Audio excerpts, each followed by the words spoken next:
আজকে আমি বানাবো চিকেন গোল্ডেন ফ্রাই। ওই জন্য চিকেনটাকে এরকম করে পাতলা পাতলা করে কেটে নিয়েছি।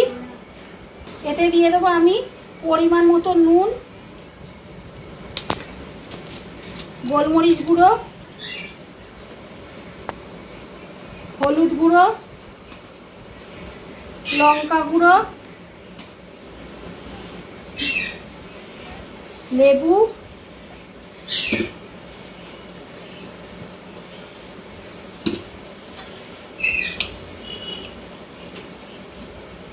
সাদা তেল, ময়দা,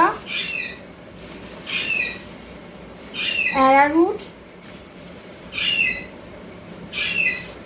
আর দিয়ে দেবো এই যে আদা রসুন গরম মশলা বাটা, আর দিয়ে দেবো একটা ডিম ফাটিয়ে। এবার এটাকে ম্যারিনেট করে নেবো, ভালো করে মাখিয়ে নেবো, নিয়ে এবার 2 ঘন্টা ফ্রিজে রেখে দেবো। এই যে আমার ভালো করে ম্যারিনেট করা হয়ে গেছে। এই যে এবার আমি ফিলেগুলো এক এক করে কোটিং করে নেবো বিস্কুট গুঁড়োতে।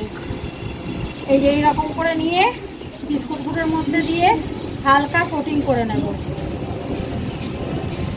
আগেও খানিকটা করে নিয়েছি, আবার যেগুলো আছে এরকম করে করে নেব।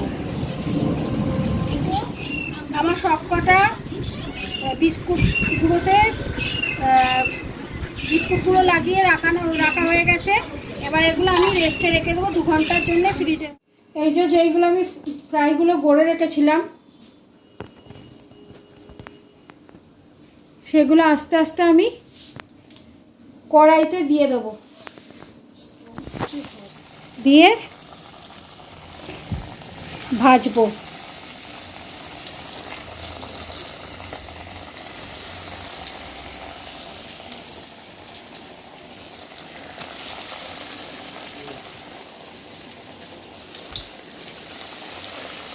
এই যে মিডিয়াম টু লো ফ্লেমে ভালো করে ভেজে নিয়েছি।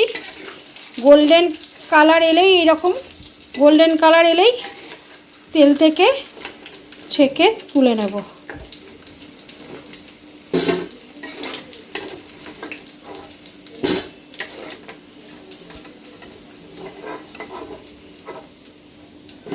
আমি আরও যেগুলো রয়েছে সেগুলো একে একে আবারও ভেজে নেব।